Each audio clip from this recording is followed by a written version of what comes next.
Good morning, good morning, good morning. Yes, welcome to the Daily Grind. How you doing out there this morning? Good, I hope. I hope you're having a great morning. Hope you have a great day today, by golly. All day. Let's get to it. First impressions. Everybody talks about first impressions and how you can learn a lot about first impressions. Let me tell you something. You don't learn nothing on the first impression. You learn something around the 11th impression, or maybe the 12th or 15th impression. That's when you start learning stuff. After you meet up with these people a number of times, and then you really start to get to know what they're really like. It's like a new relationship. Whenever somebody gets in a new relationship, it's always wonderful and nice in the beginning. It takes 5 or 6 months before you really get to know that person. You think you know them, and you don't. I mean, everything's just wonderful in the beginning, but then people really start to settle into themselves. Then you get to know who they are and what they're like and what it's all about. And it's the same with just meeting friends. First impressions, you know, you might learn some of the things about them right away, but chances are you're not going to learn a lot until later on. So don't go judging a book by its cover, as they say. Don't think you know everything about somebody when you just met them 1 or 2 times, because you don't have a clue. Wait, give it some time. Get to know the person. Spend some time around them.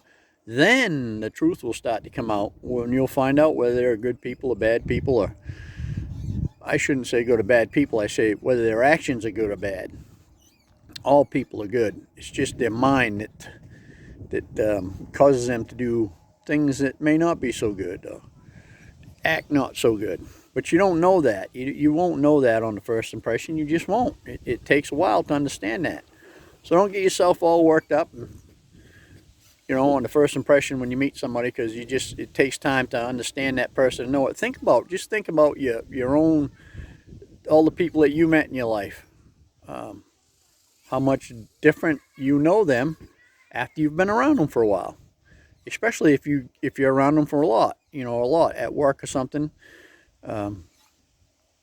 Or you just become friends and you hang out all the time, then you really get to know somebody and what they like and how they act and how they think and what they do. But you don't know all that stuff on the very first impression. It takes time to do that. So don't jump to conclusions when you just meet somebody. Spend some time getting to know them.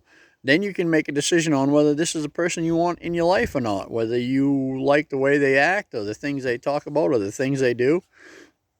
That's when you'll get to know whether you want to keep them people around your life. Listen, life is short. You don't want a bunch of people in your life that are just causing a bunch of grief and drama and hate and discontent, keeping you stressed out and miserable. It ain't worth it. Let them go. Move on. Find somebody else that helps bring, more peace in your life and help you live a better life. And just, keep the people in your life that are good for you. The ones that aren't, move on. You're not going to miss anything. You're just not. You're going to miss a bunch of stress and drama. What good is that? Trust me. I've done this before, and there's nothing like having your life back to peaceful again. Had some people in my life that I thought were just amazing.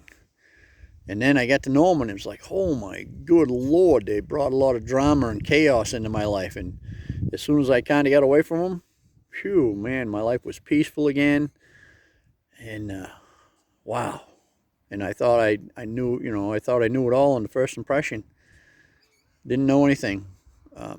It's been quite amazing at times when I find these people, or these people show up and they seem like they're just wonderful people. And then you get to know them, and man, they bring the stuff with them that's like, oh my God, I just don't want this in my life at all. And you make sure that you get them out of your life, and boom, you're back to peace and kindness and wonderful life. And it's really something. So that's my story. I'm sticking to it. Remember, it's not the first impression that tells you everything. It's probably up around 11, 12, 15, somewhere around there. Have a great day. Have a great weekend. I'll see you Monday, chummy. Over.